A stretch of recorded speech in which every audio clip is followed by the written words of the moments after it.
Hello, everybody. It's your Wonderful Wind Mage, your Cruz Ship servant, Chartreuse Proxy, ever and always at your service now. How is everybody doing today? Today is a Sunday. It is May 18, 2025. And can I just say, I am very, very tired right now. It has been a very long day when it comes to it overall. But I'm here to relax. I'm here to play games, and quite frankly, that's quite legitimately all that I want to do right now. Just relax and play games.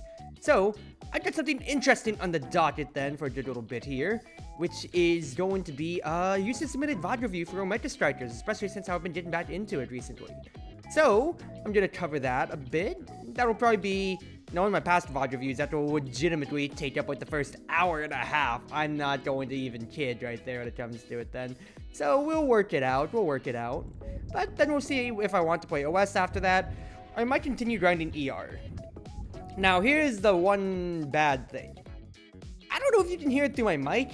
It is thunderstorming in the area. So, if the stream cuts out, at the very least for the VOD review, I am already holding the record button on my OBS. So, that will be preserved at the very least.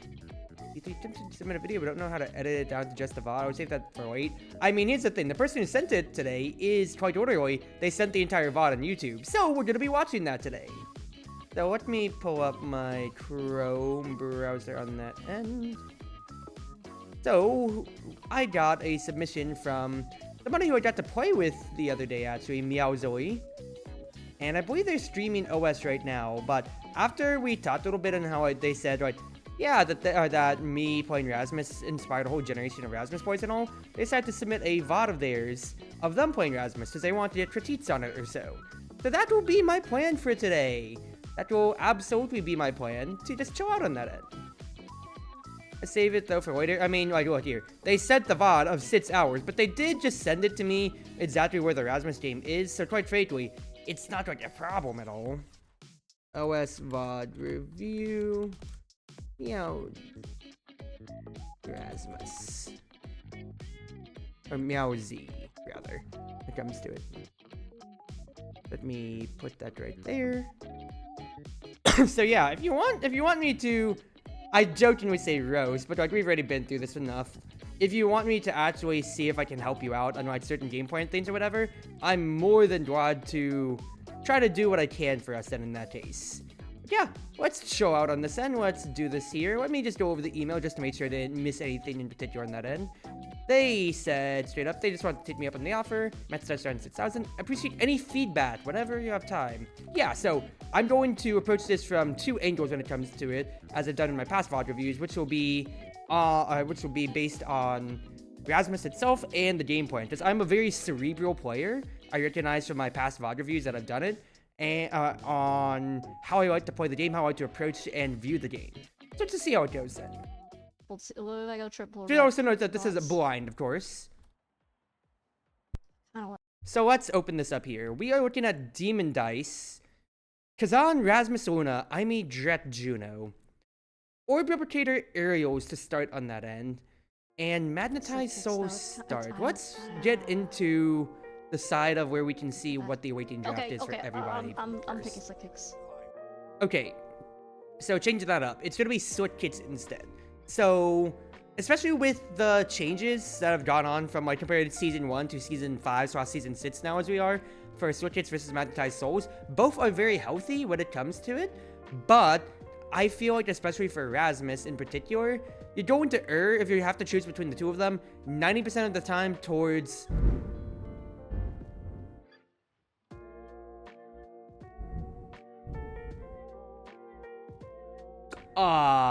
I don't know if that went through on my mic, but that was a huge blast of thunder. And a lot of flashing. This is probably the worst time for me to try and make content. But hey, if I get electrocuted at my desk, it's still an issue. Okay, going on from that. 90% of the time, you're going to be taking Slick Kits because Rasmus especially... let's compare it to, why would you take Magnetized Souls over Slick Kits? I'm just going to say this in a vacuum, not immediately on a critique when it comes to it. You need to be on top of the ball to be able to dribble it or to make use of your hard force abilities or so. So Juliet having Dash Punch, Asher just being able to dash dash beam basically or so. It's just doing everything. Zen, to an extent, doing everything that he wants to or so. Whereas you want to run Magnetized Souls when you have ways to cheat the core. Being able to blink backwards with Rose Warp for a spell, being able to put an Anomaly behind you with Rune, even Imies with just having Glitch Pop or Cyber Swapping backwards and restriking it forwards instead or so, or restriking it to double down or so. Because it helps you transition between offense and defense on the line, whereas for Switch Kits, you're kind of devoted where you are, but if you get the core, then you are expected to run away with it. And if you're playing a character like I said, Rasmus, Juliet, Amy, whatever, who has ways to guarantee soft hard forces, Rasmus has a soft and a hard force in Whiplash and Pendulum Swing respectively, then you need to make use of that speed boost to be able to make sure that nobody else can get the core when you're running with it, and to ensure that you don't have to burn abilities as you're running up to be able to guarantee those hard forces. You don't want to burn your Whiplash on a 1-2 to cheat past somebody when you could just have more speed, dribble past them better, and then save the 1-2 Whiplash strike for the Dole Barrier, or for the Dole instead. So, here's the rub. On Demon Dice, I feel like I go back and forth with it so much on both Switch Kits and Magnetized Souls, but I think I've leaned more objectively towards Switch Kits, which is better, because even though a lot of the fighting happens at the midfield line for first touch, as you might think, or transitioning up and down, fact is, when you get to the dregs of everybody fighting in the corners up and down or so, you have to be able to put pressure on.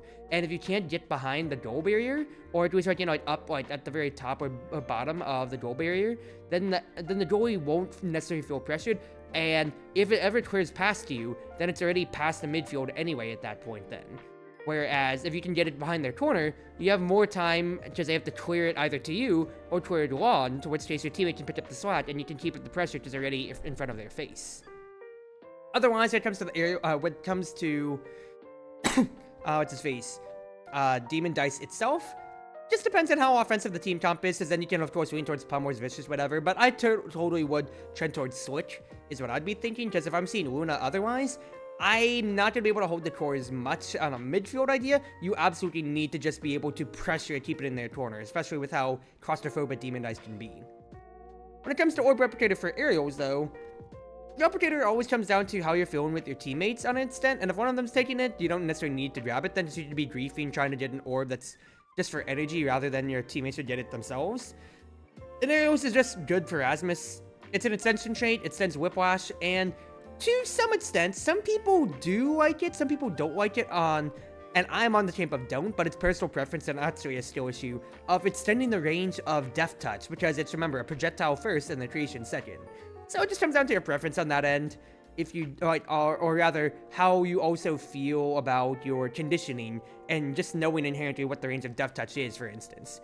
I've been playing Rasmus so much that I feel like I'm agnostic more to the range stuff, unless I'm going for Core Strike Thief and the Rasmus's Treasure with Missile Propulsion to deny, or just to grief if I want to be really troll. But it's just about, like, this is not a note to not, it's more of just like, hey, recognize that you need to understand that your range is vastly different, and it opens up and even closes some plays, as you might overshoot sometimes. Okay, it doesn't even matter. None of them even took Mag Souls, which means I should have taken it. Rats and ladders. Wait, Saya?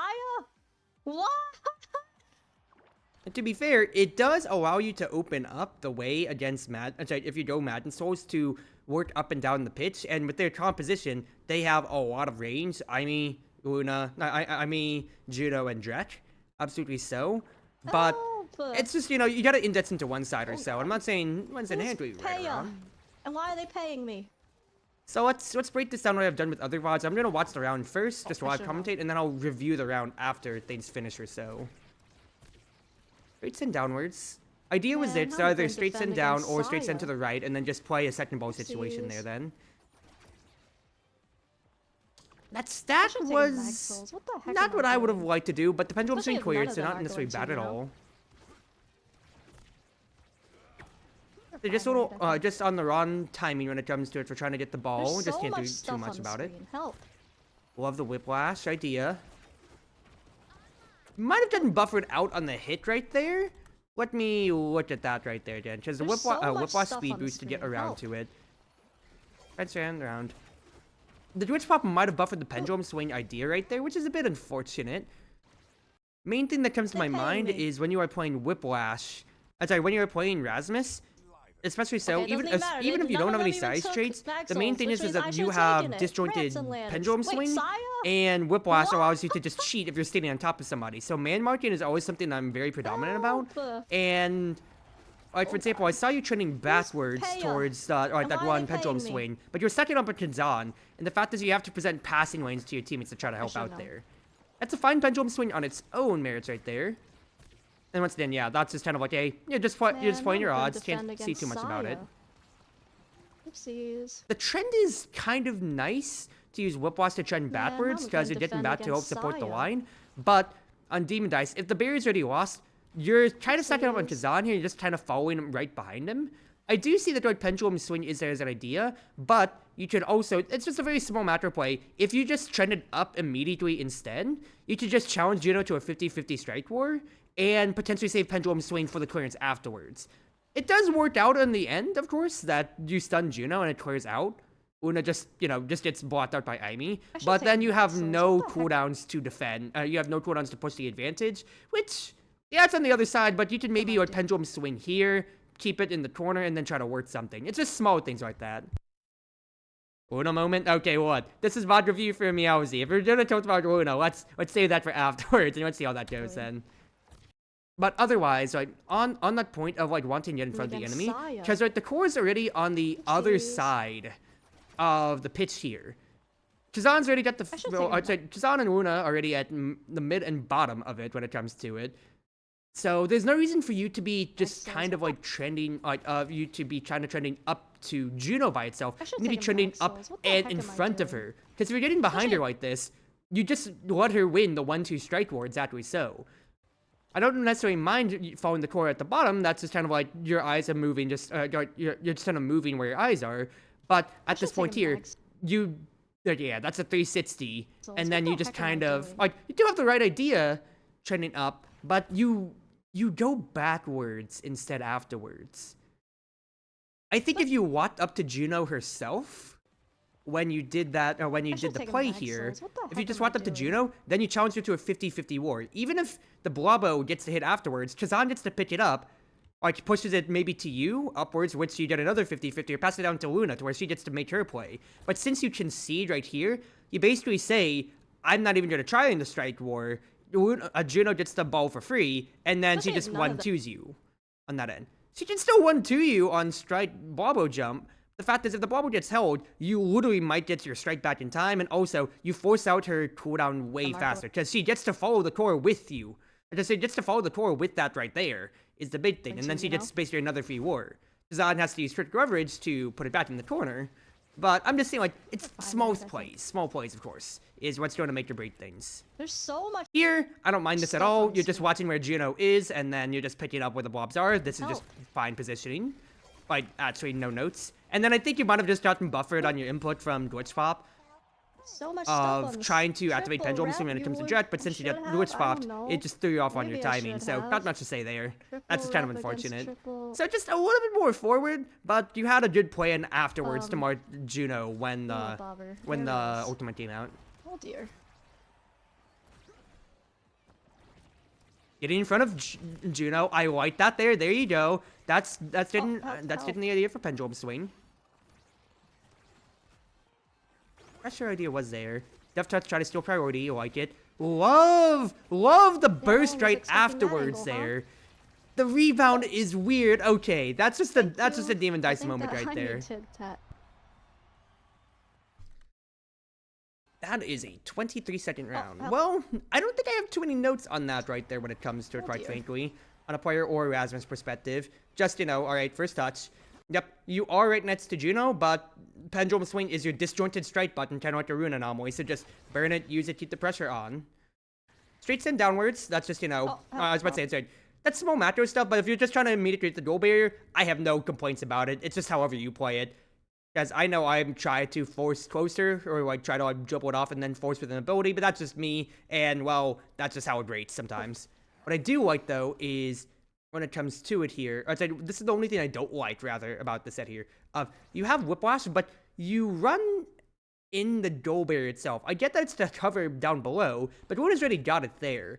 So I think if you want to put a little bit more residual pressure on Dret, and this is something to do in general, you run at them. Because you are offering a 1-2 strike, and if you run at him right now, you can potentially get 1-2 strike Whiplash, and you force his hand to pass a little bit sooner downwards to Luna to try to clear it.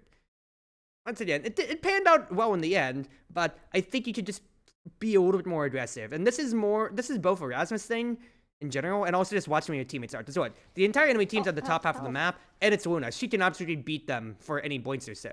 Granted, she gets stuffed here, but, oh, actually, no, she gets switch fire afterwards, but she still did get down there at the end. So that's just the small little thing that comes to my mind then. Otherwise, after you get the gold barrier, I love the burst immediately to... And I'm going to put the background music back on because I feel like it's a little awkward if I don't have that. I love the burst immediately to try to control the tempo and get the gold barrier actively on this end here. Where was your mouse pointer on this? You got a drip... Oh, no, you aimed up. Love it. Because that throws off the strike timing. That is very, very good game IQ with it. And then it's just a Demon Dice moment afterwards. Zahn got unlucky with the critical leverage, but then Amy got even worse when it came to trying to get the rebound. Very, very good tempo play. Very, very good tempo play with using your burst. Because this is something that I always chalk up to round 1 or set 1 things that a lot of people really don't like to pick up on, and especially like since everybody's on pretty even grounds when it comes to it, burst is so huge. Burst, core flip, however you want to call it. I should clarify. So the fact that not only did you get the gold barrier, but you just immediately pushed the agenda with it, especially with how everybody is basically almost at burst. I'd say Amy's the only other person with burst right now, but you beat her to it and she didn't feel like burning. Yeah, no one was so expecting that that's just angle, kind of like, hey, what? You got tempo, you're gonna be getting your second burst before everybody else uses their first, and that got you a goal. Whoa, well played. No bad notes about that besides the one run up with Dret. Alright, Whoa, next I round. don't think Saya's ever given me a heart before. That must mean I'm bad. Pass to Meowsy. Oh, look, they nerfed Luna, okay? Things aren't what they used to be.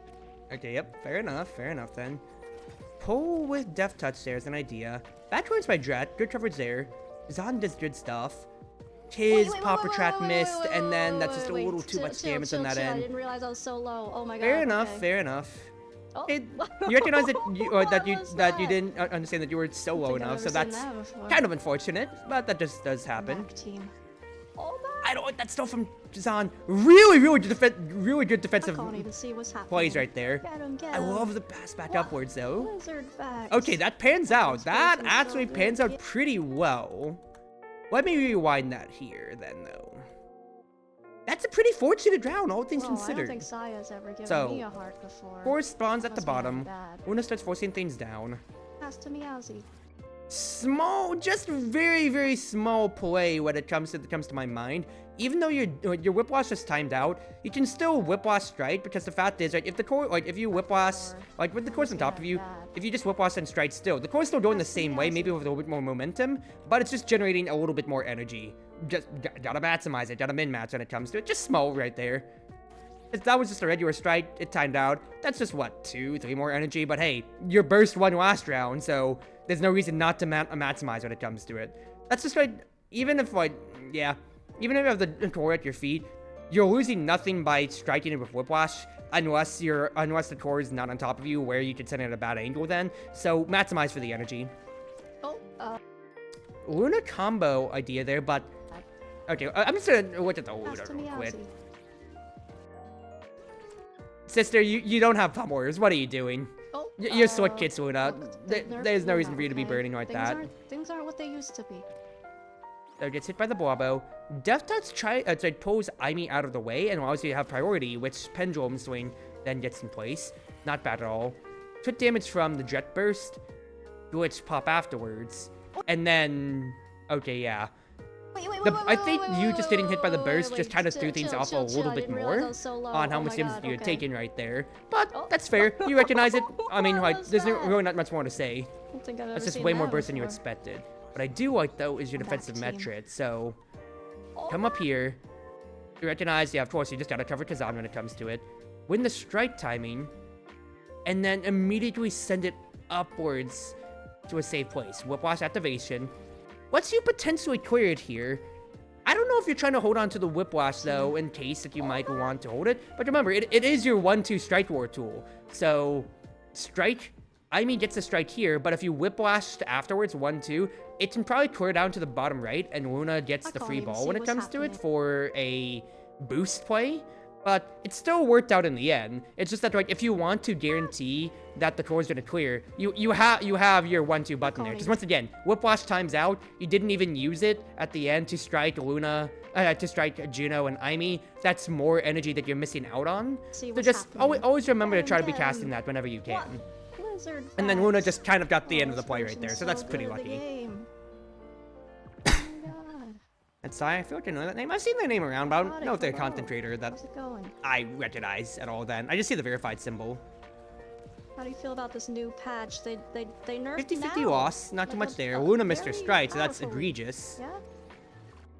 They nerfed and let's watch around, Crazy. Let's watch around and then we'll comment on it. Yeah? Tried to eat as much as you could right there. That is a time to where, like, it's not necessarily right to use Whiplash because you might just send it backwards. I don't even know. I do like the Death Touch play, though. Dribble. It's just the Demon Dice barriers, just, you know, griefing as always. Dribble opportunity, 1-2. Okay. Play was there. Good recognition. Pendulum swing to try and get it. We need to play as a team. Good idea there. Together. Oh, hit strike already. Okay, how do I use my hook? Trends forwards and gets ready for hook. And you did just say, how do I use hook? Okay, yep. I love your recognition. Now just gotta beat Judo if you can. You're almost there to energy too. Just dribble it, a little bit. You really are getting griefed by the Demon Dice cores angles right there. But because Aimi wasted her Cyber Swipe to hit you, Luna got to just barrel it in. Okay. Fortunate all things considered right there. So you did just say, how do I use the hook right here? So let's see how we could maybe look at it for angles. Otherwise, let's also go back to first touch. So 50-50 you lost, but Kazan picks it up, puts it down below. You just stayed in the middle run. I think you have turned it a little bit backwards, but you have just eaten more Firewall Sentry then. Just depends on. I think you were deliberately trying to eat it then, if you just ran into it after the summoning. Try to open the lane, whether you're trying to get through or just, you know, take some time. Now this is, as much as I've been a proponent of use Whiplash, even if it's timing out at the end, this is a very good case of when not to use it. I'm glad that you didn't, whether by choice or just not, just because you could just grief Kazan on that end. So yeah, just save the strike. And of course, like, I'm seeing that your muscle memory for trying to dribble it is good too, trying to wait out and get in position for your abilities. You're just getting griefed on the Demon Dice sound waves. Whether the core, I love the Death Touch here, because whether or not, if it hits the core, you get priority over Dretch, because that pulls it out of the way, or if you hit Dretch, then they're stunned, and then you can just have a 50-50 on them at that point then. Did I even hit anything with that? I don't even know. Okay, you did hit the core with that, and hilariously, that did drag it just enough with that one hit out of Dretch's reach, as you see right there. It's a good Whiplash fight either or, because the idea is there. You stun Dretch, and then the core, and then he was basically forced into one of the worst 50-50s in the world, Strike Wars. Or you drag it out like you hit right there, and then you just get full onus on it. Did I even hit anything with that? I don't even know. Damn. Now, no problems necessarily here with your position. You're just leaving yourself open, because since everybody's on this side of the pitch, you have to be just ready to receive the ball. And then you just do get griefed by the Demon Dice dribble right here.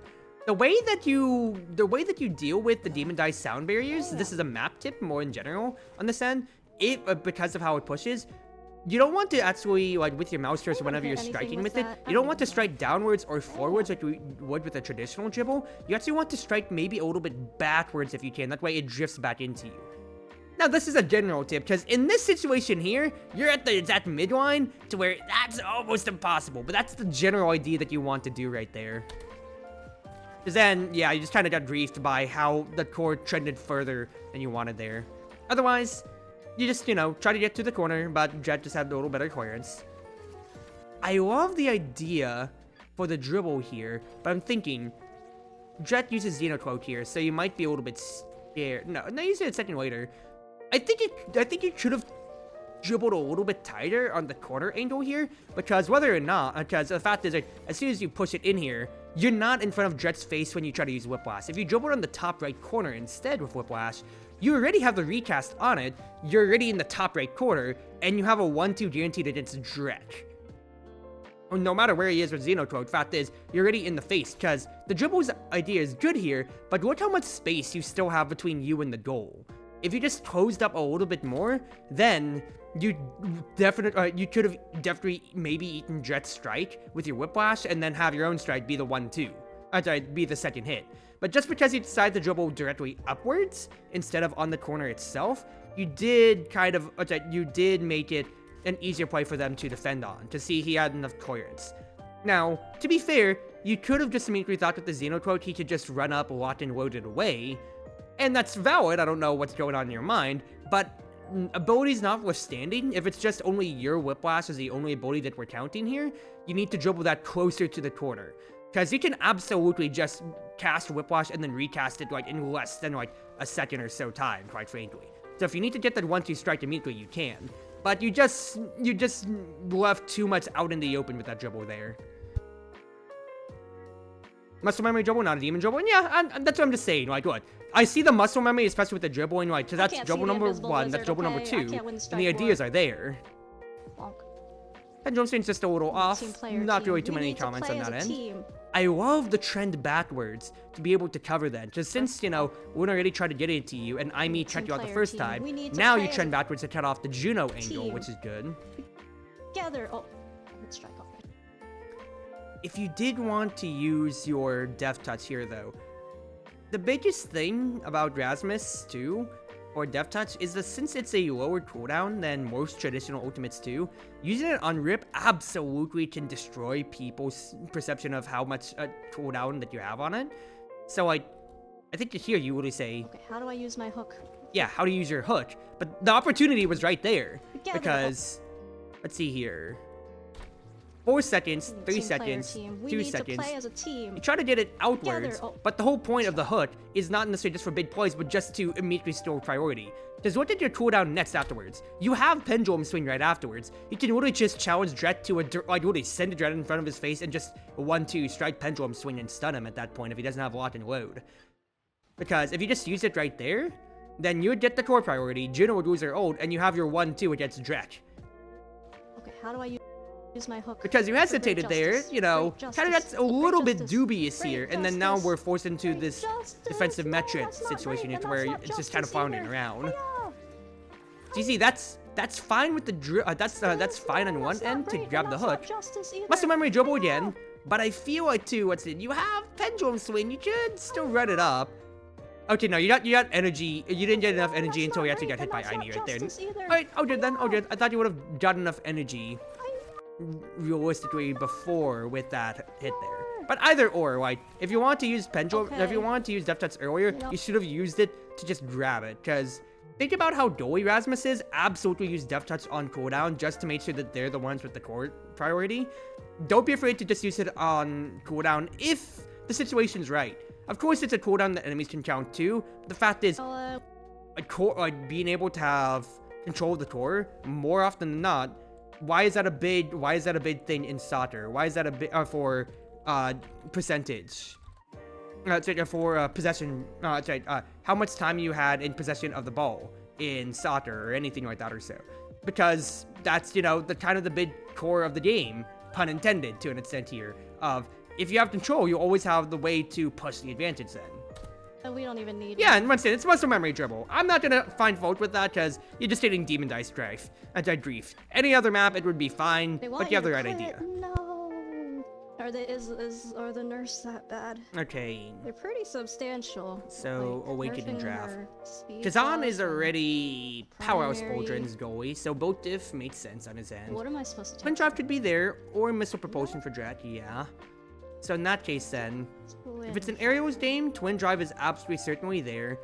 Oh. Specialized Training does not hit as much as it used to, but also Luna's on your team. So yeah, realistically that's fine either way. You're not really playing towards any... You're not necessarily playing towards any other strong win conditions otherwise. Twin Drive is there for the Aerials prot. Focus for CDR, that's, if you like CDR, I'm high on it, but that's, to your own preference. Deadeye could be the only other choice if you really want to really look at it then, because you're not going for kills. You are not, I'd say you're playing more for control rather than looking for kills, and quite frankly, it's not like your team has really been threatening for it. So it doesn't seem like Prize Fight is really much of a choice here. And Deadeye could get you red core hits with Death Touch if you're far away enough, and also if you want to deny it from Juno in a vacuum. But yeah, there's nothing too much to say about it, because otherwise, let's say if you were first in draft, build diff yourself, Kazan size notwithstanding, Rasmus of size, yeah, no note, and you don't take him on Titans, because you grief 2 of your abilities if you're losing size yourself with Blast and Pendulum swing on the other side of the pendulum, I guess. I'm gonna play smart, okay? I'm gonna take this Awakening, because I have aerials, and I should probably, I was just listening right there. I like the idea, the Death Touch, but I don't necessarily know how needed it was. I don't know also, like, if that recast was fully necessary in that end. Now that I'm thinking about it. Unfortunate bounce, but good clearance by Kazan right there. There you go, using Whiplash even when it's timing out right there. Pendulum swing to stun and cheat, good stuff. You know what, good save by Nice Saya. clear, but you're right there just watching your march. Ooh! Angel Raids! That's so fast! That's Rasmus tech right there! Ooh, la baby girl, that's nice! Ooh, you got some sauce with it. Hello. This in a minute. All right, let's watch that bad. So, Death Touch immediately on round start. You have 2 uses of it. Whiplash on round start. Just speak the mark. Yeah, nothing about it.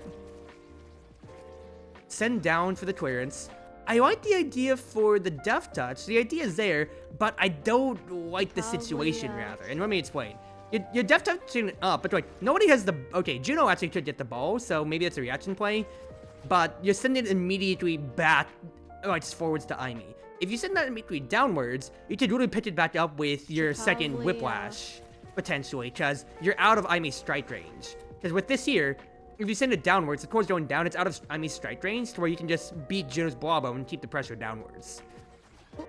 I see the idea for the 1-2, but Aimi's just on top of you, so it just doesn't seem like the right play to me. You could potentially dribble that down and then just leverage your cooldown advantage, because you have another Whiplash. If she's gonna start up her Glitch Pop, her Cyber Swipe, and I don't even know if she has it right now at this point, but that's just an idea if you want to win wars. Because the other, okay, yeah, so you're gonna use your Cyber Swipe. So at that point then, the war is won if you just pass it downwards instead. But the idea was there. Whiplash just to cover. I'm not gonna argue against that, about that recast there. There's a Juno ult, you're just trying to cover. I like the positioning here though, just constantly staying, you know, try and stay in between the lanes is not bad. Did you have to eat that Blobo though? I haven't played that is a very small semantic thing, but I don't know if you had to eat the Blobo. You were trying to just get closer to the end now, I'm not gonna argue against that. But good recast, just because, you know, you're not getting any value besides just hitting it for energy. Oh. You know, good save by Saya. And then once again, just good positioning. You are cutting off the lanes of influence, because Aimi has nowhere to pass to. Kazan's watching the goal barrier, who is at the bottom. You're just standing in between her and Juno, so there's nowhere to go. Just nice, simple. You don't have to be on top of her, you just have to cut her off. Like it. And then when it comes to, that's just clean. Just a clean ankle break right there. And Pendulum Swing for instance, in case it comes to it too. Yeah, that's just absolute Rasmus sauce right there. Just a nice, good cut on that end. Very, very good round, all things considered. Lots of good plays, just only one small semantic thing, but it worked out once again. It's just that, you know, for every small play that works out, there's always one that doesn't. Oh boy, Luna ult, absolutely griefed. Hey, D3, set them on the Luna counter. The immediate round start into own barrier. Yep, okay, Luna burst back. Okay, D3, chalk up your Luna hate counter then. I don't see why you have to trend downwards though. You just gave up the man mark on Aimi. Right there, and that forced the Whiplash recast out of you. I don't know about that Death Touch! You Death Touch it right next to Aimi, who has Door Flip! Now that is a bit questionable. Now I think you're just being happy of trying to use Death Touch just to steal control right there. That's just watching the burst right there at that point then. So, what can you do? You try to get it fast, but yeah. I guess the only other play then is just wait for the Trader to hit, and then strike afterwards, but quite frankly, that's a dream scenario. If I'm in that situation where I do that too, no, I'd also strike the core first, and then the trader would probably hit. So yeah, that's absolute Luna grief. There's nothing about it. Everyone. No. Because it's that, did she hit it up? Did she hit it up Getting too? Smacked everyone. No. You hit it up, sister! What are you doing? Okay, okay. And then, yeah, you just boosted backwards. I think you just kind of broke your own mental there. But otherwise, covering. Was that trying to dodge the friend point? Because if so, that's good stutter stepping. And I like the pendulum swing just to disrupt at this point then. Now here's what I don't like. Why did you trend downwards here? Why did you trend downwards? Because, right, if Drek has a tight angle, you can still man-mark Aimee when it comes to it here. You just need to stay on top of her, because the biggest corner swing is straight, is just in the corner, top right. If he sends it straight, Luna potentially has a whammy, I'm guessing off cooldown at this rate here, to cover it, but instead, because you trend it downwards, you have to use your strike to contest Aimee, and the Whiplash just didn't get to push the core forwards on that end then. So I don't like that. See it? I think they thought the ball would bounce down or get knocked down. I still don't see it, but fact is I do. Alright, I can rant about Luna, but we're looking at Rasmus gaming here. But otherwise, like, yeah, if you just stayed on Aimee right there, just stay in the man mark, because you, once again, Whiplash lets you cheat a Strike War anyway, and Pendulum Swing would let you cheat a Strike War. You are absolutely, because you have enough of a disjoint with Death Touch anyway, so Pendulum Swing too, that if you have to get off somebody, you just leverage that instead. Just stay on top of them, and stay more aggressive on the positioning on enemies is how you'd want to play it more. And then this is where it gets dubious for me. You might not win this fight, team. Ooh. So, I don't necessarily mind that stutter step back and forth there. You just missed a strike just because probably buffer a little bit there, so not too much. I see the idea for Juno, for deny it for Juno, but Chazan has his burst as a potential defensive measure for that. Whereas, if Aimee just immediately presses the burst button right here, Chazan is not reaching the bottom left there. Granted, it passes back up to Juno at this point here, and you do try to cut off the angle to Aimee. The fact is, it got to Aimee at the end of the day, and the Death Touch kind of accelerated it, I think. That's just... There's the idea for it, but... So, Rasmus IQ is still control from the corner, good. If Aimee didn't have burst. But because she did here, that's awareness difference. That's awareness difference.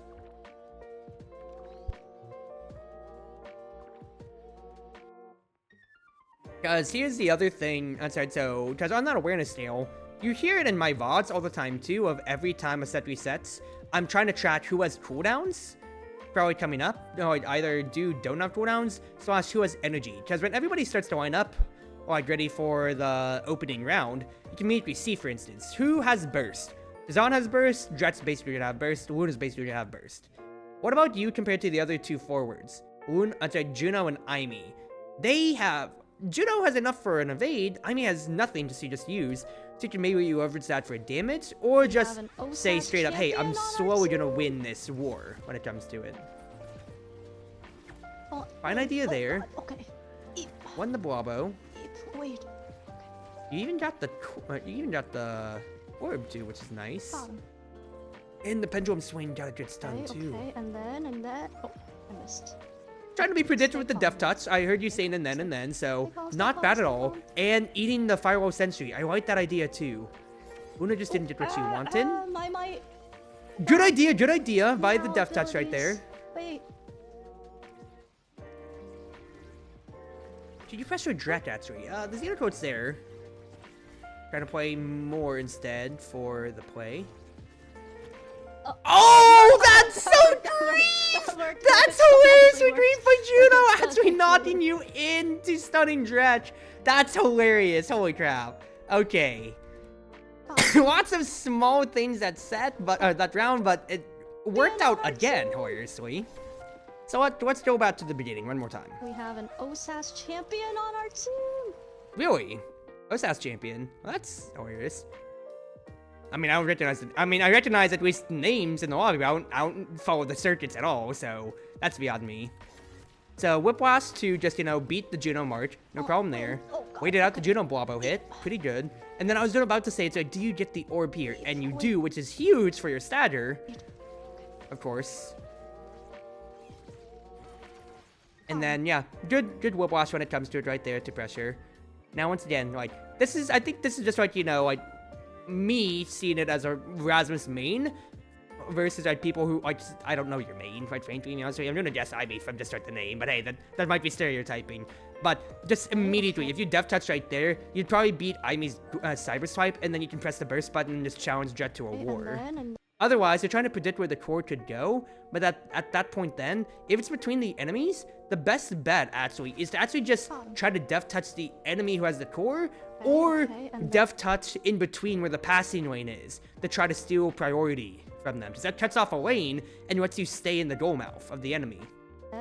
But trying to trust to go to a corner instead, that's bad conditioning. You need to just actively make the play in where the core is right now, rather than make the play for where to luckily go. Because if it goes to the corner anyway, then it's just you versus Drat at that point. So just play towards where the core is. Because if you're not sure on what you want to do with it, or with your def touch, you just want to use off cooldown, just send it towards the core. You're either gonna get the core, or you're gonna stun somebody and pull them out of position. Okay, just stay calm, Miyazu. Stay calm. Stay calm.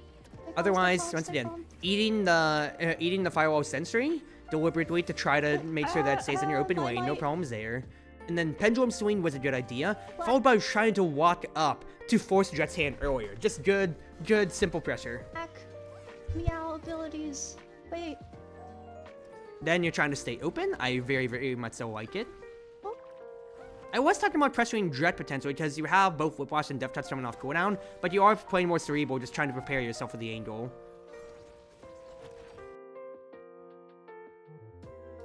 I like the idea here. Sending upwards. I'm just thinking to myself, it's like, you know, any other small micro play. Because if you want, potentially, the other idea that always, that you can do with Rasmus too, is you could send it bottom right. I don't know if you can see my mouse cursor.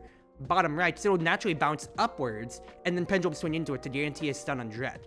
Because let's say if you send it bottom right, if Dret has to square upwards, then that's gonna spend more time for Juno to get it out, or otherwise she has to just strike it afterwards, and then she's not in a certain position. Whereas if it goes all the way up, Juno's already up there, and she can receive it faster. So just alternate angles. But either way, it still worked out because Juno friend flinged you, which put you in position to stun Dret, which never would have happened if you didn't get friend flung by Juno.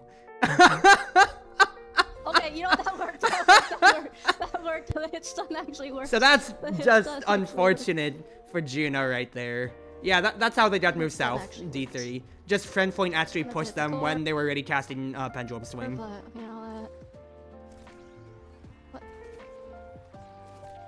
Alright, 50-50s. 50-51. Now with Whiplash, trying to cast it there. Again, didn't cast the end of Whiplash. That's just missed energy as always. Chat Maxels, this would be great. Yep, send out Lawn. I like it because you don't have cooldown, so no reason to try to force something. Just get it on their side. Pendulum swing. Don't know what that was about necessarily. Oh my god, what happened? I don't know why you had to trend backwards there too. After you used Whiplash. I feel like that's maybe just kind of like a... I wouldn't say panic, but more of just kind of like a I need to do something things here. So let me look at this.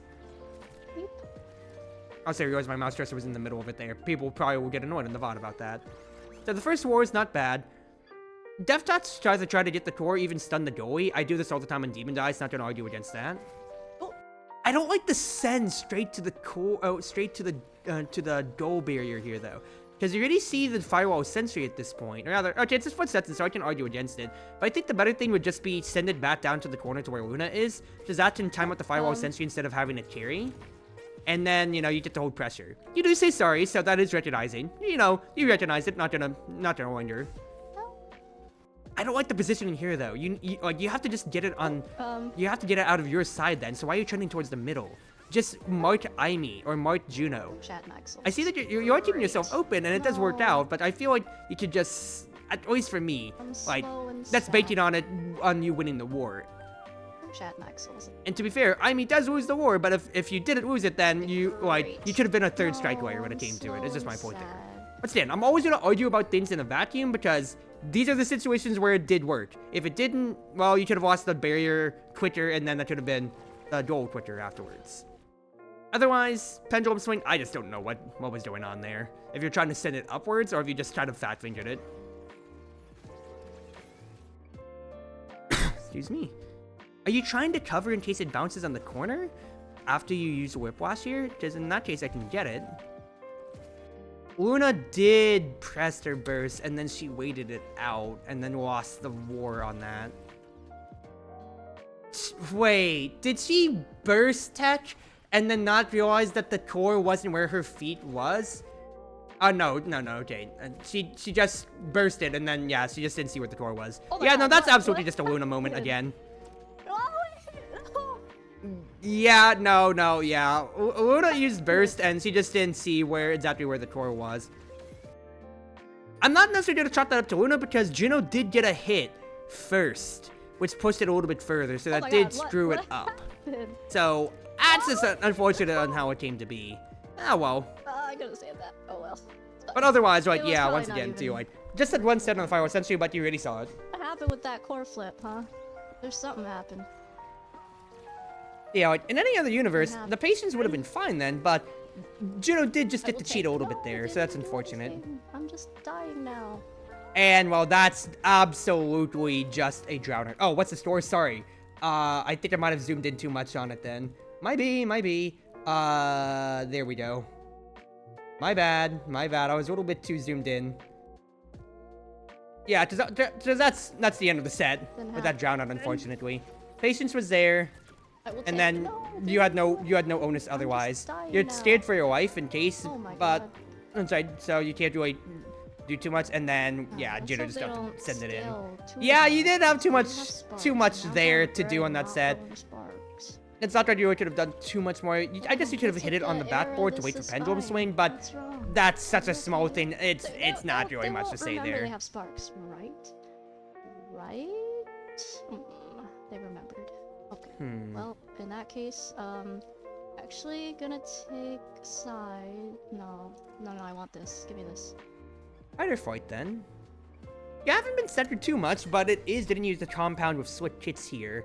Una takes recovery drone to make up for her own size. I don't need side. I don't necessarily mind fighter fight because it's always just been a solid awakening, but I do think that for you, just size, just taking recovery drone itself would have just been fine for the size, even if not for the KO on that side there. So that's just kind of there. Alternatively, when it comes to it too, like, cast Halas should extend your Whiplash even more if you want to let that deal wander. That's an idea. It's an idea, but it comes down to it. At least for first pick priority, though, I would have done recovery drone first, fighter flight next, probably then. It's that, or if you feel like you're getting good enough hits, you can take Hotshot as both a good trait for you and a denial from Juno then. Kazan has size. So it just comes down Has to the your speed. thoughts there, but I He'll be the think size would still fastest take Rasmus priority. player in the world. Just once again, like, when that's something that affects 2 of your abilities, and Except- Awakening affects 2 wait. abilities rather than just 1 from, like, most, that's pretty good. Patience idea here. Trying to get the orb? Yes. Nice play. I don't know what that hook was now. Dret griefed by going back for the orb right there. Covering the Lawn Angel, I like it. Didn't use Whiplash again, though. Just for the energy at the very least. Oh dear, that hurt a lot. Yep. Trended there. You absolutely have been saved. Staying in that corner there, try to hold your life. And Kazan's swapping with you to where you basically, you take over goalie position while you're low on stat. I love it. That he just plays forward and lets you get the orb and regen more. He tried to hold. I didn't see if you had to press the evade button there. Good cut idea there, just didn't get it off though. Well, that's why we take recovery drone, right? 1-2 from Luna failed, unfortunately, and then getting griefed by the sound barriers, as of course, as Best. always. Oh no! Wait! Oh, my God. good recovery. Patience. Oh. Oh, Luna's just off on the angel, and she wasted her whammy too, and she sent it straight to Dret Oh. too. Oh, goodness gracious. I can't get. Oh my God! Oh, she's losing it. Kazan's trying his best for his life. Oh, it's so. Oh, goodness. Wait!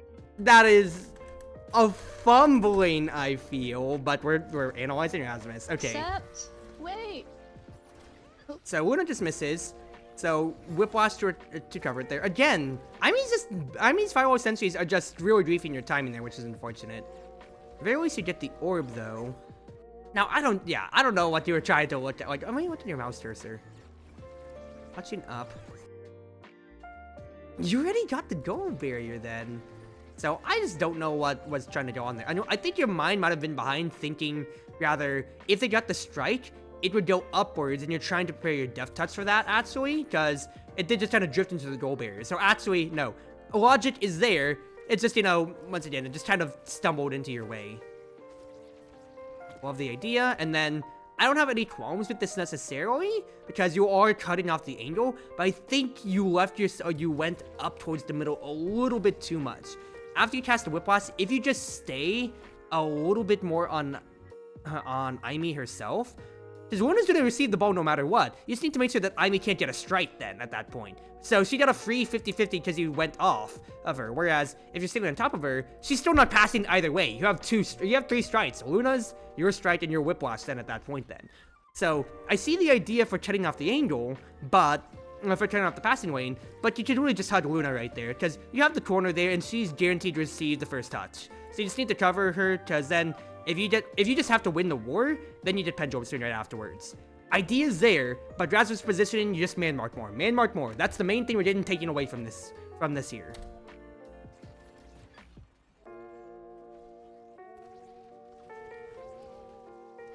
That, playing careful.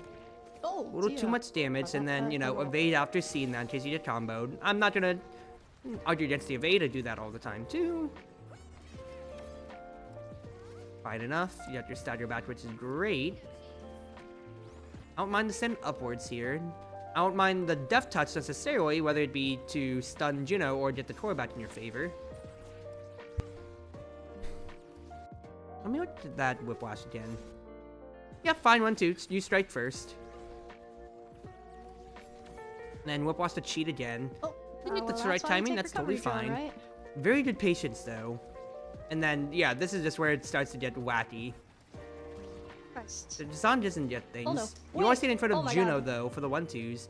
Great stuff. Trying to cover for Kazan, but waiting to let him strike Oh, no. potentially if it Wait. comes to Oh it. my God. Great, just game awareness in general. Don't brief the goalie, let them do their work. It comes to Luna, but she's just off on her angle, probably because she's trying to hit direct with the Trader.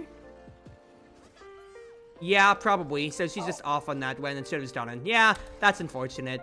Death touch and thinking that they might clear on then, but I don't like death touches when it's prospective like that necessarily.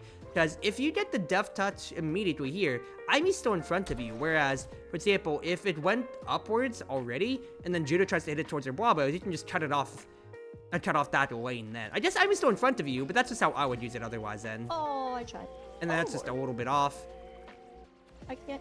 And then Luna challenged Dread. Oh And my it's God. fine. No. And that it's fine. I don't necessarily mind the challenge because she has her boost to try for it. There's also a teammate right next to her too. Ah, well, it's fine. What? Angel's just a little bit off, and then also Jet won the 50-50 with Lodge and Load. And then Kazan, he had heroics there trying to save it, so not much to say. What the heck is Not much to say past that happening? note, is what I'm saying here. Alright. Flash. Wasn't ready for the send, but can't argue about that. That just happens. It's my turn. Yep, dragged Aimee out of the way, so you beat her in the mark. Lovely work. Whoa, whoa, whoa. Good core holding. Dretch hit. She's at 50 health now. Love the tempo burst. Love the tempo burst. Just keep it on there. Keep it in their corner there. Now, we need to look at maybe killing Aimee. Good stuff. Luna used her burst for it, so power play. Okay, so power play denied now. Now it's just about don't lose the barrier. Don't lose the barrier. You just gotta get it out of your side. That's a bad send, but you recognize it. You recognize it. Gotta just play on Aimee. Gotta play on Aimee. Why are you peeling off? You need to follow the core. You need to follow the core. That's egregious. That's egregious. That's egregious right there. Why'd you peel off in the passing lane? Nobody has core control right there. That's an egregious positioning. Doesn't say right. Okay, going back to start. Luna got the send to you. You just weren't ready for it. Literally nothing you can do. That's just unfortunate. I like the tempo play here. That way you beat Ivy to the march. Whiplash casted late there, but the idea was there, I will say. Whoa. And then, even if you have full burst, like, you still get to push for damage if you just recast Whiplash there. So, once again, like, I would keep harping on it. And I'll keep pointing it out, but the fact is, like, you know, that is just missed energy / damage potential always. Now here, once again...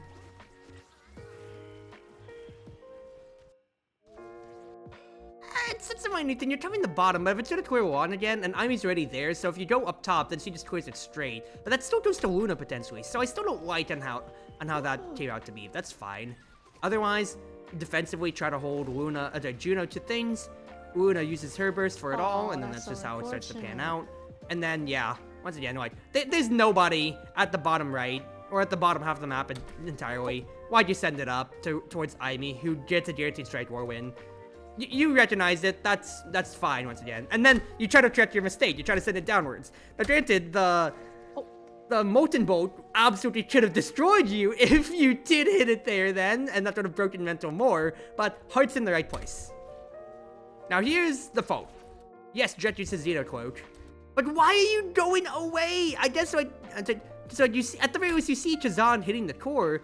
I'm assuming that you're still trying to cover for if Jet sends it upwards. But why wouldn't you go up? Like, you just gave up control on that end. Jet just got a free send on the corner, and then now you're just not even in any right place. As if you were at the bottom then, when the core goes downwards, you could maybe still contest Juno once he respawns. Yeah, absolutely, with Whiplash, you would be able to here, but since you went upwards, covering an angle that it never would have sent to in the first place then, Juno got a free hit, and then it lost us the round.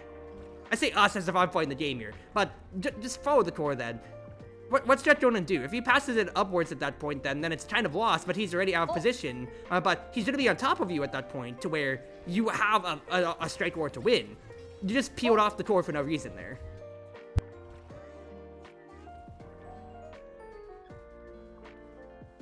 Let me take a sip of water with this here. And also, the rain's coming down hard this now. Is fine moment. There's a lot of this is... No, it's all fine, trust. Alright. Pendulum swing past Luna. I keep saying Luna instead of Juno. I don't like that death touch there. I will comment on that later. That's a straight send. I'm surprised it got passed. Notwithstanding Imi's own burst too. Good slip from Kazan. But now you're about to die. No more energy as well. So the best thing you can do is just stay on their side and force issues. All up on Luna. I can't believe you didn't get hit by that. Yep, strafe around. Cause issues, but don't jump too close to the edge! Nice stuff. Chazan's trying to watch. Chazan's trying to rotate with you. And that's just rough. You just got timing because you were so close to your own stagger there. Our carries will carry. Right. Surely. This is it. Straight send. Luna gets the cover. They're gonna carry right here. Right now. Right. Straight send. Luna boost. Love the angle. That's a fine Luna play. Fine enough then. Fine enough. I think enemy griefed are positioning right there, just not being receptive to covering. But let's look back at what happened before. There's a lot of this is no. So pendulum swing for first touch absolutely made sense. I'm not gonna argue against that. Against the bounce. I don't like it. Like, what are you trying to do there, though? Even if you get priority with the core, you still have to go through Juno and Imi at that point then. So I just don't like that. Whereas you could just cover it with your strike and you still have a Whiplash cast at that point here. I just don't like that. Otherwise, this is a little bit questionable to me too. At the very least of like positioning, like, no, this is just me. You already see the orb spawning, and you already see that's kind of clear on that way there. Unless you're gonna eat the Firewall Sentry, you just lost a good 7 energy on not getting the orb at least, which actually could have really helped you for when you get low, and then you would have had a little bit more energy to evade for a second time there, thinking about it.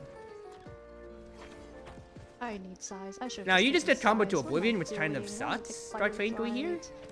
So, if you're stacking in Demon Dice, you just stand on the enemy goal barrier itself. Just that's the middle of the map, it forces them to play on their side of the map instead. That's just a Demon Dice tip in general. Otherwise, fight or flight. We don't need it. What are you trying to accomplish with the Death Touch right there? At that point, Death Touch the goalie instead when the core is going at them, so you can just disrupt their hit. Or you can just get the core if you just send it, like, if you had Death Touch still, if you send it immediately upwards, you get to cover the passing lane, or you get to just hit Dret with it, and maybe just, like, it really just timings him. Pendulum swing, I don't see either too. The pressure is already gone in this situation. No, you thought it was coming your way. I'm not gonna argue against that at that point then. Now here, though, is where I'm thinking it could get all dubious. Do you think you should have, with your Whiplash here, while it's on the enemy side, as soon as you see it hit this bottom right here, Whiplash, run back to your side of the map and get the orb? Because remember, too, no more orbs are going to spawn until all of the previous ones in the last wave are there. Because now you're still staggered out, you're still waiting out your time, and by the time that you actually do try to get the trend back for the orb, you're dead. So, Temple plays ideas because you're giving up space at that point then on the map, but that's your survival at stake, and it's on their side. They're not going to push it too much, especially when there's still a barrier on the side of the field. So you just got, yeah, got bailed out a little bit there. I'm sorry, Flame Killer. You have to carry now. I'm dying. Alright, Whiplash to start. Yeah, just beat Juno to it. Not bad. Death Touch on Dret. Love the idea here. And then the other one. And then now. Taking more space. Predictive Death Touch. I don't necessarily like the predictive Death Touch, but the pendulum swing rather, but it's fine. Whiplash recast again. Should have just gotten some energy out of that by like hitting Juno or so. And just holding your line right now. Get the orb at least! Okay, I see the defensive line, but get the orb, it gets you stat, it gets you a little bit more energy, potentially. Okay. Good! Slip backwards and quicker coverage, but Amy has burst. Need to... Oh, God. Oh, but that's a grief! Oh. I know you're trying to cover for Amy right now, but this is awkward. Good hit there. Death Touch is still priority. I'm not going to argue with that with how this is kind of the miasma of the round right now. Whiplash early. Good. Just challenge with that since you have to strike 1-2. Fine by me on that set to end it. But we need to rewind a good bit back to analyze it more. I'm sorry. Of thirst. Alright, so cheat past Juno. Nothing bad there. Was Whiplash timing out? I have to carry now. I'm dying. Of thirst. Whiplash was timing out, so you tried to strike 1-2. Yeah, no complaints there. Yep, good Death Touch. Once again, on Demon Dust, it's absolutely crucial to just throw the goalie off their timing. And that forced the burst out of Dret pretty well, and you still got the barrier. And then the other one. Did he only just draw it up, and then it just kind of went again? No, wouldn't have got a hit. And then the other one. Wait, hold on, no. That was the first hit of the goal barrier. What happened to the second? Okay, force the flip. And then the other one. Friend fling. I'd say Blobbo moment. Or strike with... Did Juno even strike with friends on that one right there? Oh, okay. Force the flip. And then she did strike her friends upwards, and that just griefed the second barrier. Hilarious. I have to run away.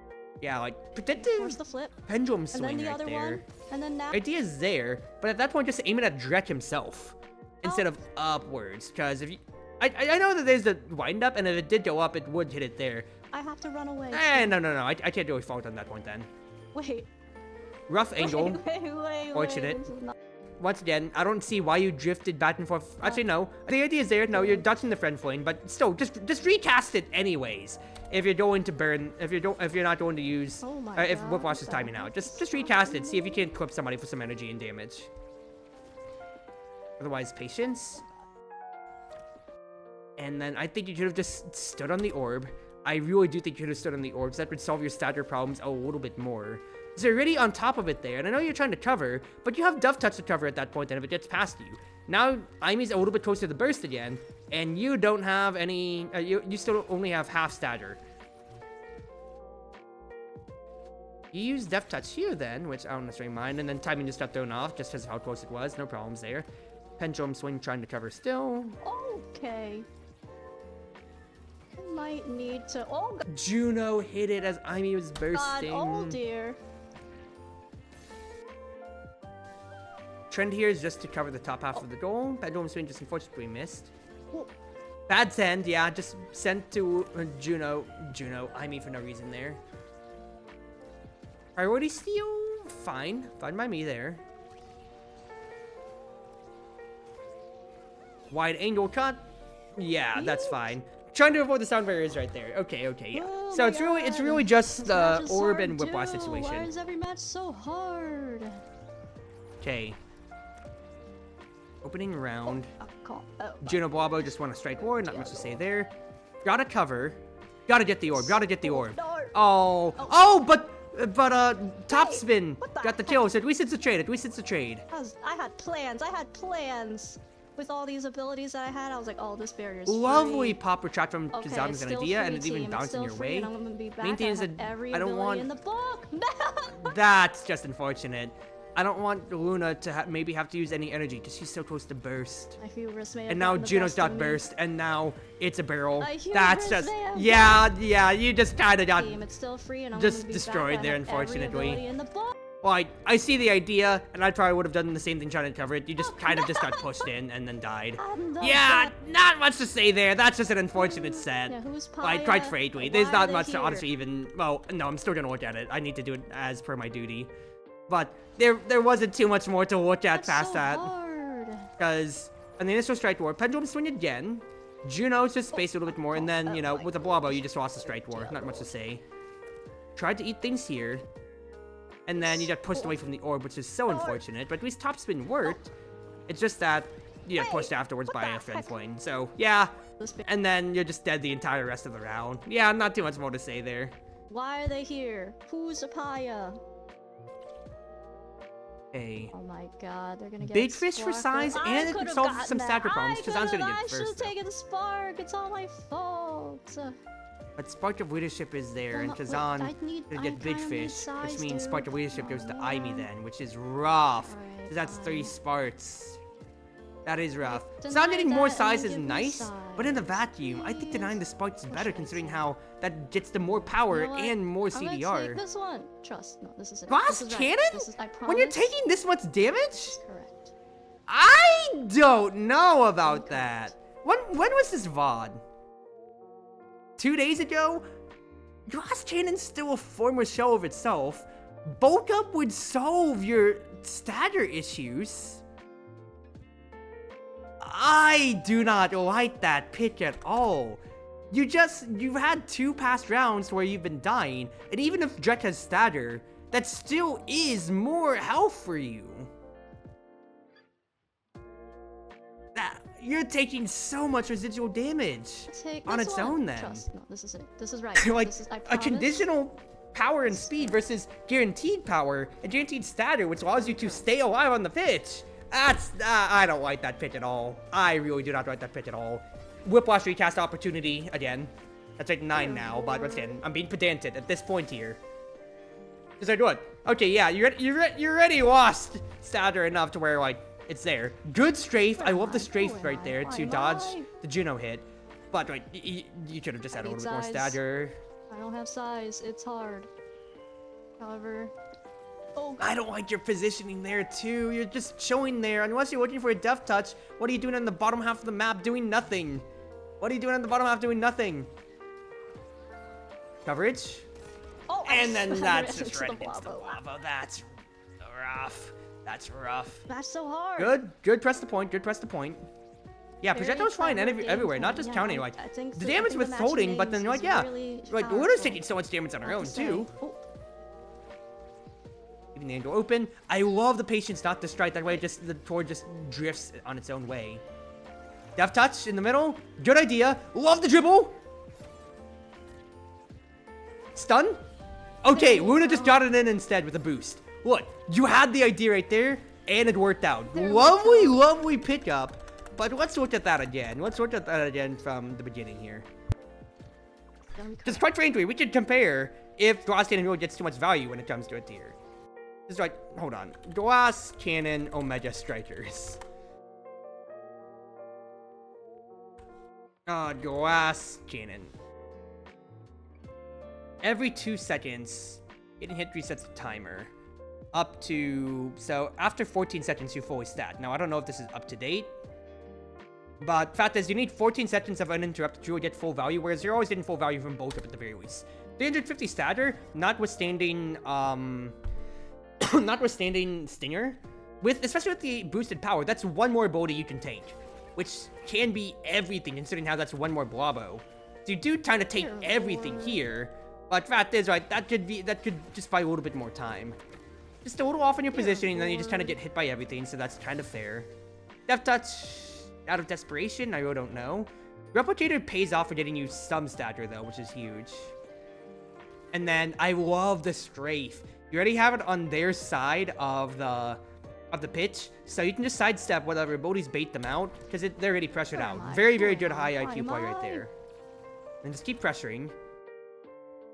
Playing for the goal with the pendulum swing right there, when I told that was a missed whiplash opportunity. Why am I? Fair enough, fair enough. You absolutely are banking on a lot of times for trusting the core to come your way, and that absolutely would be the right idea. So I actually can't find fault with that there. You are getting yourself in position and just seeing hard. if you're in the universe where the core comes to you. Actually, no notes. Average idea. Great send. I'd say at this point then, an earlier depth touch would have maybe been the idea there, but that's fine.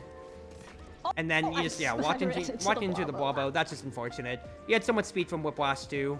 Let me analyze. How much value do you get out of Glass Cannon at this point? Or rather, let me rewind the Awakening draft real quick, just see deny that and then if the Glass Cannon stats were correct from the wiki.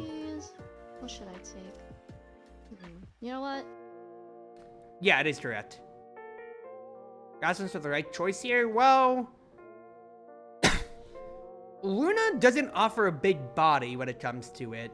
And although she can hard force with boost, you don't have anybody to really be able to win a up close and personal war at that point then. You need somebody to actually put some pressure on. I don't mind the Rasmus pitch here, because even with all the stuff, or even with all the projectiles flying, you have your own projectiles / disjoints at that point then. So you can Whiplash, just cheat the Strike Wars, and they need their projectiles to be ahead of you on the offense. So then you just win with Pendulum Swing, or you steal it with Death Touch. I think it's totally fine. Between Luna and Chazan, there isn't a lot of control on the ball, so you control it with Rasmus. I think it's totally fine, because who do you think would control it better then? Because, like, if you're thinking about other midfielders, for instance, like, Estelle's not going to get through any of that stuff here. If you went to, like, Forward Atlas or, like, Dubu in a vacuum on an end, those creations could hold potentially, but I think you still just get overwhelmed over time. And you also don't have the speed or the range to keep up with it in that case then. If you have a hard force like Juliet or Etz, I think you could maybe bat blow for blow, but you'd be aiming more for a kill angel at that point then, and it's already a replicator game. Lost face control is being lost, but you ready to switch kids, and Rasmus can absolutely control the game on his own. I think he's a fine pick. Like, if you're saying if Rasmus is the right pick, what are you suggesting? Because you're pointing out the D3 in comments, you're pointing out what the team comp from the Owls don't bring. But what are you suggesting then? For who else could it be then? Oh, hello, Meowsly. Yeah, no, you would have just got past me roasting you on that end. How do you feel about Bulk Up? On its own, that's 350 stature on its own, on there. The power is just kind of there, I'll be honest with you, but the stature is what you're looking for when it comes to it, because that's one more ability that you're taking. Because I was literally like, oh, you came in right now to where I'm literally about to count off how much value you get out of Glass Cannon here. Let's see the maximum that you get with this. What's the Rasmus fit that bothers you? And much time Tazan and Rasmus on the same team? Okay, let's see. We're at 616 on the VOD, real quick. If I look at the draft when it comes to it, how was the pitch? So it was first pitch. So Tazan was first pitch, and then Tazan was first round, and then Rasmus Luna afterwards. Then all that they saw was Dret Juno. Then D3 says, "You really think Rasmus matches time Tazan and Rasmus on the same team? I don't think it's bad to have the two Quarian brawlers on the same team. They have wicked core control when it comes to it, and both can serve as both goalie or forward. We've already seen this Chazan, and I recognize the name. It's been very competent and good when it comes to it. Frankly, he just needs to core it out. Like, it's already a congested, condensed map of Demon Dice, where he just needs to go on clears, and press the point absolutely helps to get it to the midfield line then. Whereas, like, for Rasmus, you can absolutely solo carry the core then. I don't see the, like, what? I think you're looking at the team comp more on it in general rather than the Rasmus fit D3. Get to your cues, catch up in the VOD review another time. Thank you again for doing this. Yeah, no, go ahead, get to your cues here. I am going to have the VOD out afterwards, and then, you know, It's gonna be way later on my upload. Actually, no, I can upload this earlier as part of my Omega Strikers to you when it comes to it. And I can send you the link to it as well for you to review. Or potentially, I'm reacting to your gameplay. Maybe you can do a reaction stream of me, of you reacting to me, reacting to your VOD. Content, actually. But yeah, let's look at how much value this glass cannon actually does get. And the Luna's routinely unable to impact anything. They had one good goal, and they've had some good plays when it comes to it. But like what? Also, Luna hate. I'm not going... Look, we can meme about that too. But in a vacuum here, there's still this.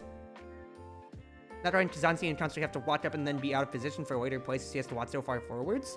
But he's also been able to recover it still well enough. The slip and crooked leverage gives him more than enough range, and he has the size too. Even if he has to watch out of the way, it's like... It's not bad, and his whole purpose is to keep it above the midfield line, too. For a Kazan goalie. Because if it's getting past you at that point, and you have to use crooked leverage / the slip, that's the biggest defensive metric out. As Kazan goalie, you want to keep it past the midfield line. So it's team comp that you're arguing more than. Because you're not finding as much fault with Rasmus. You've already said so yourself. Alright. 1 Mississippi. 2 Mississippi. So that's... So you got hit. You literally got what, like 2% speed and like 4 power. Resets. Evaded. 1 Mississippi. Resets. 1 Mississippi. 2 Mississippi. 3 Mississippi. 4 Mississippi. That's 2 stats. That's okay. Reset. You've had at most 4% speed and like 8 power. I need size. You have 3 stats. That's 4 stats. 5 stats. 6 stats. Reset. All right, you've capped out at 12% speed now. Reset. I know that you said you're memeing, and then reset with your death right there. What great value! You basically played with not an awakening at all. Game plan. Yeah, I think the matching names is really powerful. All right. 2 seconds. 4 seconds. 6 seconds. 8 seconds. 10 seconds. Resets. Alright. Still sits at most for when it comes to it. Like, it sets a dead trade. It sets a dead trade. You said you're memeing, but the fact is, you said that the days, like, why are you getting the hard days? Like, sister, you signed yourself up for glass cannon. Okay, Net's down. Come on now, pick it up. We really waited on it enough. That's the roast enough. 1-2, following up with your speed. Fine enough. Fortunate. Right? It's gotta be worth something. Pendulum swing, idea there. Whiplash recast! Let's get the energy at least! You're into it for the death touch. I can't argue on that one at the very least, just due to the fact that you're trying to make sure that you can win the death touch. Ankle break just a little off. To run away, team. Orb gained. Wait. Oh my god. What is doing? Good death touch there. Get it moving. Pendulum swing. Lovely idea. You stop moving to stop your in. Okay, that's fine too. That's fine too. Okay, that's good. I'm sensing on. So here's the thing that I'm thinking too, D3. I want to look at Kazan in this set too to kind of argue your point. It's like he has 3 size traits. Powerhouse Pauldrons, he has built different, and he has big fish right now when it comes to it. How far did he has to walk up? He's standing in front of the goal barrier for press the point. Yeah, I beat Strike War champion Saya in a Strike War, so that's pretty good, right? Cricket Reverence means that he doesn't have to move out of the way. He's still fine. Top spin, but he's still just standing in front of the goal barrier every time. Yes, he's walking up and down, but he has the size to afford to it. And once again, press the points, field itself is fine. Yeah, even if it used top spin, like, he's covering more than enough on space, quite frankly. Like, he's not necessarily out of the wave position-wise. He's keeping it really past the midfield line constantly. He missed the cricket reference there, I will give you that, but, like, quite frankly, nobody else was there, and he's beating Juno well past it, even through the jump from the swip and press the point. Like, he's fine. He does have to work for it to an extent, but, like, he's online. He's doing fine. I don't see the fault with your pitch. If he's getting overwhelmed, he's gonna get overwhelmed just due to the nature of it all. But in a vacuum, he's fine. Like, if you're saying later plays, like, you're playing with the Luna already. You have to set up for later plays if she doesn't land her stuff. Obnoxious. So that is a team comp thing when it comes to it, but like the Chazan pick's fine. Strike World Champion in my Saya opinion. in a Strike Like, absolutely. So that's pretty good, right? It's gotta be worth something. Excuse me. Getting back to that.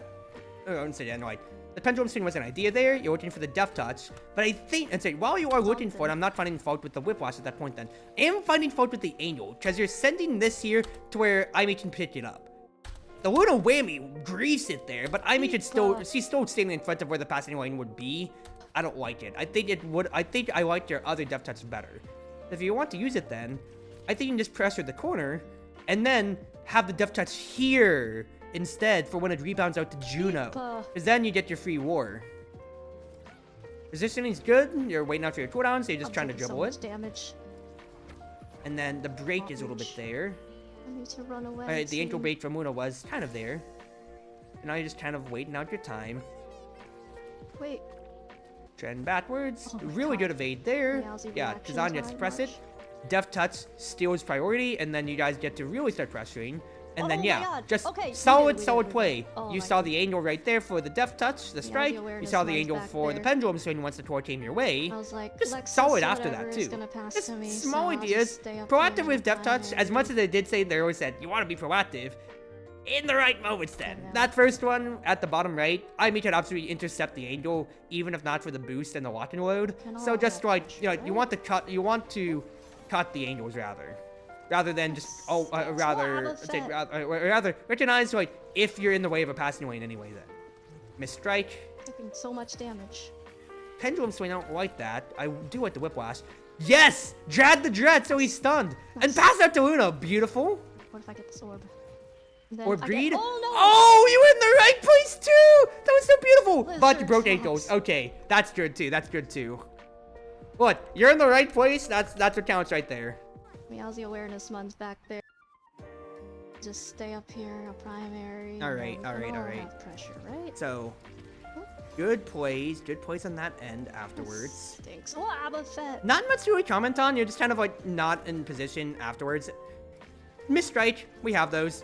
War lost, we have those. Pendulum swing, that's banking that's going past it there. To where once again, a lot of banking with the pendulum swings. It's not a bad thing necessarily, but it's just, you know, there. Now here's where I think, I don't know if you would have wanted to, after so like, much damage. the Dragon Dread for the deft touch, absolutely beautiful. Great whiplash, and then drag him so that way he's stunned as it naturally bounces in. Now, you're stunned here, but at this point, it's already hit the barrier. I see the strike in case, you know, Dread maybe got the save and he wasn't stunned off of it, but do you want to maybe just trend backwards and grab the orb at this rate? No, because you just instead pick it up to Luna. No, that's totally fine.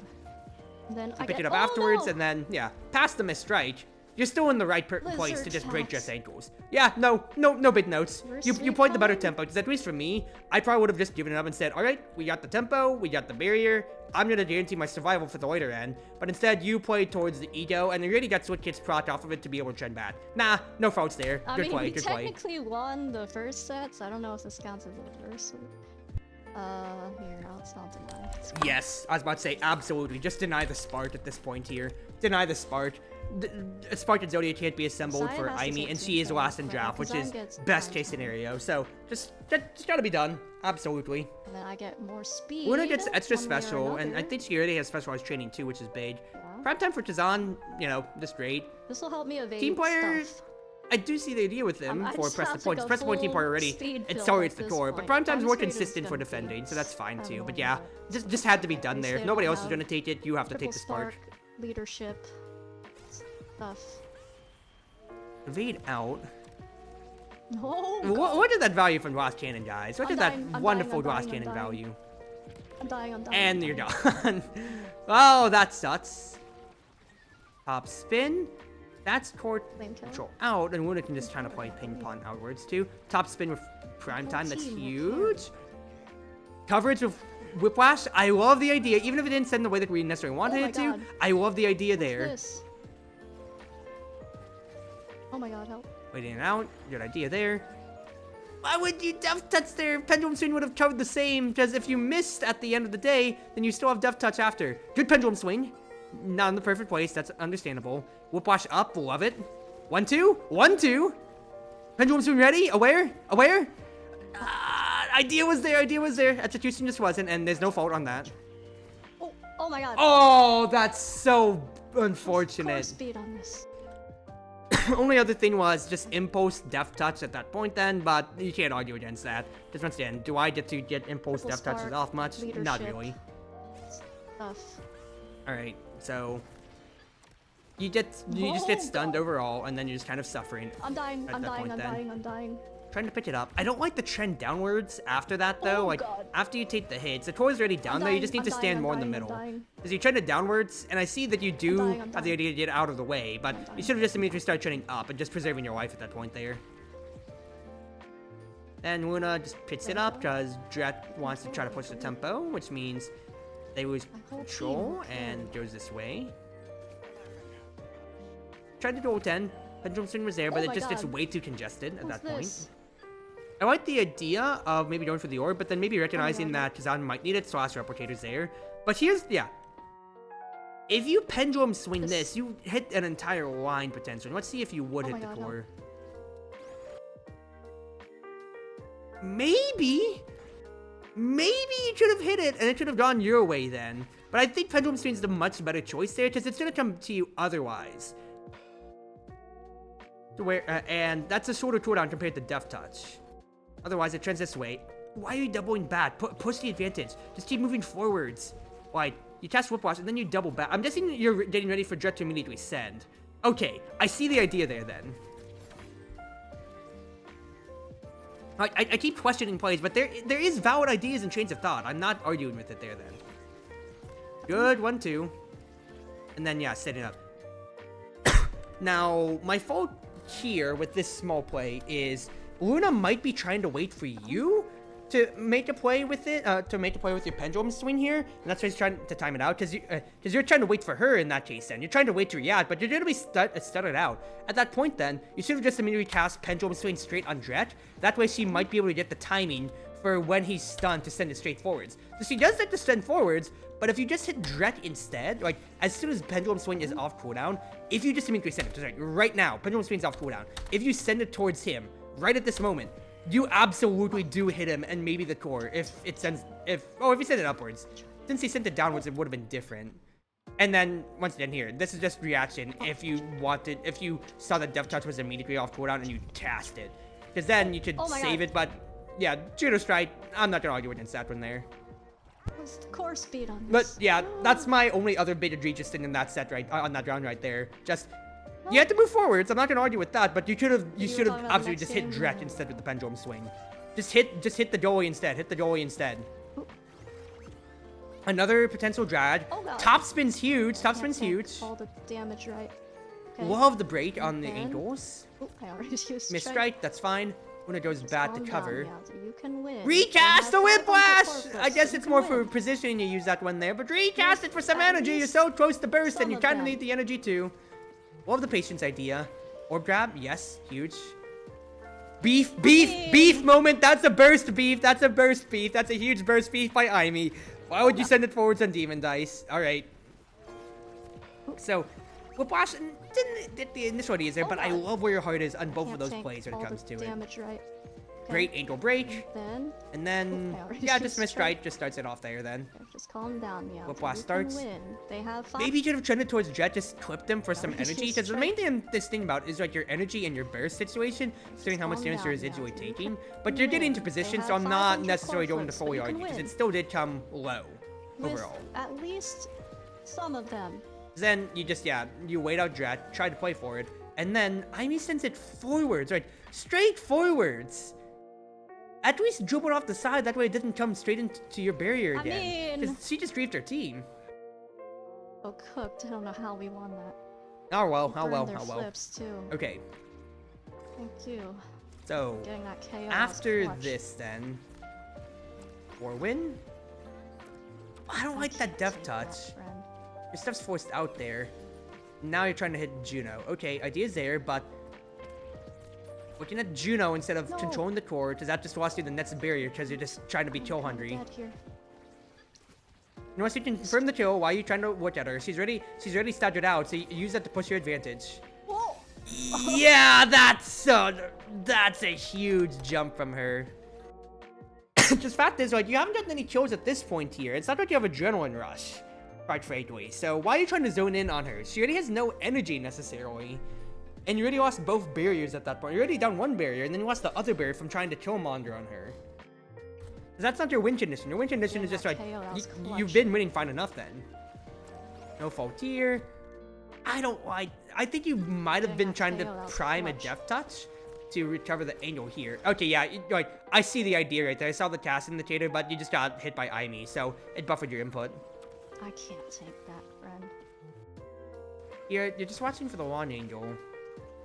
And you're like, yeah, like, why are you staying on Juno when Aimee needs to be covered? You and Luna are already on Juno at this point. Move upwards, cover Aimee. Just even with that whammy, like, you're not presenting the angel for Tizan to pass outwards. And then it just got dubious right there.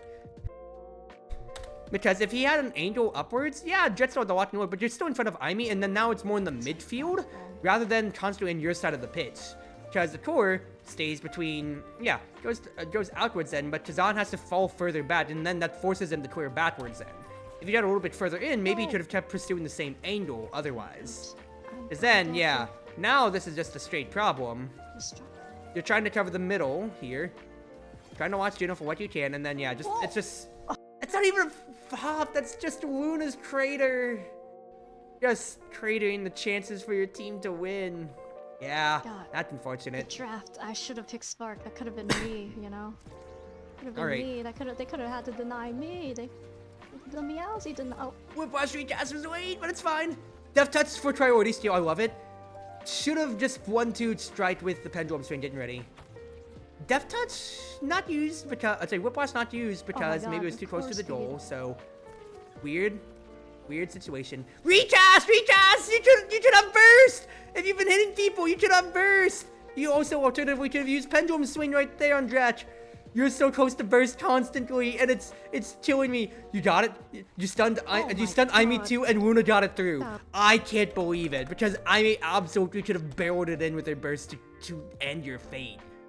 Oh my goodness, it's a game of inches. I should have picked Spark. That could have been me, you know? Alright, so round start. They could have had to deny me. Things start going. I don't like the trend here with you. Why are you trending immediately towards Drat when you know the core is staying at the Firewall Sentry? Just stay on it if you need to whiplash it down to keep it low, because in another universe, if Tizan doesn't get the pop retract off, that's already a goal barrier lost. And then you're in a weird awkward position to where Whiplash absolutely could have griefed. I love the immediate Death Touch though to steal priority. If you just immediately struck upwards and then primed your Pendulum Swing, but that's my Rasmus instincts. So you probably just, you're just not attuned to it, and that's fine. Tizan just got hit by the Blobbo, so that's totally fine too. Rough angle, nothing more to say about that. But the pressure and the patience there is nice. But once again, where's the recast? Your energy here is at 63 at the moment here. You can absolutely cleave both forwards, maybe just Aimee, the very worst, and you'd be up to about like 68 energy. Basically 2 abilities, plus 3 hits off from getting your burst at this point here then. Core speed. Was that strike necessary afterwards?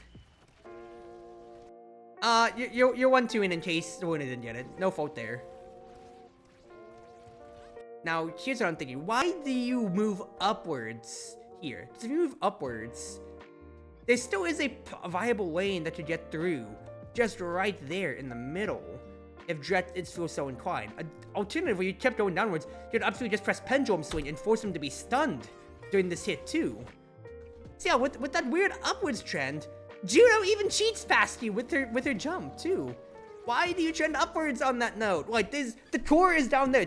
Just stay a little bit closer to the core in your plays. I like the ideas, but you can cheat with Rasmus. It's a Death Touch and all. If you trended downwards, okay, that bounce was actually atrocious, so actually that wouldn't have helped. The jump with Juno was just nice otherwise. But then here, Death Touch earlier to maybe drag it out of the way. You still got to stun Aimee at the very end, which is very lucky, but right, that's a game of inches, because if they felt so inclined otherwise, Aimee had 2 chances to barrel it in. That's enough energy off the Twitch Pop. So 1, and then she's stunned here, but she also should have just pressed the burst button, and then the game should have ended right there. And it's in. We're arguing in another universe, but the threat was there. You need to make sure you don't lose. You want to make sure you don't lose that interaction. There's a lot of, well, it worked out happening here. And that's why I'm pointing it out, because yes, okay, the game should still lose here. I'm still blind to how this game ends. The fact is, we're in the universe where you did win a lot of these weird interactions and didn't lose as much. But in the universe and games where you don't, that's why you gotta shore up these small little plays.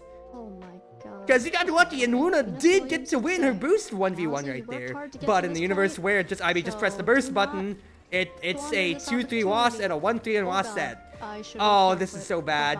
Oh, why? Why reaction burst? Why did Ivy burst trying to kill? Died somehow. Oh no, it's all going downhill, dude. Okay. Somehow my team will carry, I believe. And okay, Ivy doesn't have her cyber swipe anymore. The rest of the carry. Judo Blubos! Oh, well, that's just a ripperoni right there. Well, let's see how this panned out to begin with. To this point. So, not that there. The Juno Blobo absolutely torches it, which ruins both goal barriers to begin with there. That is... Squander this opportunity. Oh god. You're slowed already by the molten bolt, so you're thinking if you weren't slowed there, you should have had it. So I see the idea for the burst. It just didn't work out. And then okay, I see the idea for Imi's burst afterwards too. But you were just a little bit on the corner there. But then yeah, that's just a bad well, let me take a look here, because Luna's stuck at the top half of the goal after all those shenanigans. I need to not. She boosted backwards! Okay, there is a world to where she thinks in case Dredge hits it up to the top, that she needs to cover it. He missed, and to be fair, let's say if Tazan didn't have quick coverage from prime time, I see the idea. No, I see the idea. She boosts backwards to hit. She's trying to cover the goal. It's not bad, but now that leaves you on an island. So it's already drowning after the first interaction with the Juno Blobo. So that's just Juno winning first touch after, and then well, it just drowns out from there. Can't blame her there. It's just that, she had her idea, and then there's no stacker left. Yeah. That's how it ends out, unfortunately. You know what? The truth is... Yeah, that was really no, that was not a sword, Crimson. That was a beatdown, because that last round was done in less than 30 seconds, and the stacker was gone. Taking size, but, it's all... So what's the main things that could have happened there? Awakening Draft, there is the hindsight of what could have been different if you took Spark instead of Twin Drive, but you already had Aerial, so it's not bad. And like I said, it just comes down to your preference on that end, or if you want 2 cooldowns in a burst, or if you just want more residual cooldowns overall. And, you know, that's hindsight. You can't really say too much about the Sparks at the end of the day there. Zan could have taken Spark of Leadership away, but he kept going for big size. It's not necessarily bad, but it still is a bigger denial, but that's more of a team thing when it comes to it. And quite frankly, this is a solo queue environment, so it's not like you could have communicated out with them. Grass Cannon Pit was absolutely grief. You know, Stinger not included. You could have, like, Stinger not included, and, you know, Spark of Power not included, of course. You still could have taken at least a little bit more of a hit, and we saw how that last round went to you just melting. You already recognize that, so I'm not going to say too much about it. But otherwise, for your main Rasmus tips, the main things come to mind is 3 things. 1, energy game for you. You had a lot of situations to where you never got burst much past the first set. No, I think you had to burst once first set, and then burst in like the 4th set or so. Because your energy was constantly being monitored and taken down by the enemy. And it's not bad, you had good evades and you had good strafes out, but you are not casting Whiplash at the end if it's timing out on its own. That's just good to do in general, especially if you can just, for the fact of, if you cleave somebody, if you cleave an enemy, that's like 2 or 3 energy. It's about as much as of a strike, but you saw how close the burst situations were right there, so... The fact that you're counting on double digits on times where you timed out Whiplash, now to be fair, a third of those were when it's the core behind you, and that can absolutely grief, so I appreciate the patience there, because that's way better than I would do. But there's a lot of times where you could have absolutely had burst, and maybe taken the tempo of the game way differently, because your burst and your angle for sending them were very good for resetting the play, or for mind gaming otherwise than where you're going to send it off the corners or so. But you should make do with facilitating more of that by just recasting your Whiplash more, even if you're not hitting anybody. Yes, there's times where you recognize you're using it to position. Yes, there's times to where you recognize that if you used it, you should absolutely beef your teammates. It's something because it's on your side of the pitch. But there's a good half of those times where you could have just at least used it to cleave somebody. Even if you're not pushing for damage with your comp as much, or your playstyle, you could have been using it to just generate some energy. 2, recognizing more of like your natural death touch angles. The proactivity I did highlight on set 1, and then you were retroactively more proactive in set 4 and 5. There's sometimes to where you were a little bit eager, to where even if you can get control, it still is basically a passing lane to you. If the enemy's in front of it, they can just cut it off, and that's not necessarily the best then. You have good use out of it otherwise though, for like some of the scrambles, or for necessarily just like using it as a stun button when it comes to it. But if you're trying to be predictive for where to send the death touch, the death touch projectile is really fast enough on its own to where it will reach 90% of the time if the core is being launched that way and you need to send it as a reaction. Send it predictably, use pendulum swing instead because that's less to middle, and it's, death touch is something that people have to watch out for more than. If you're trying to just use it to disrupt the play or try to be predictive, just legitimately send it towards the core more.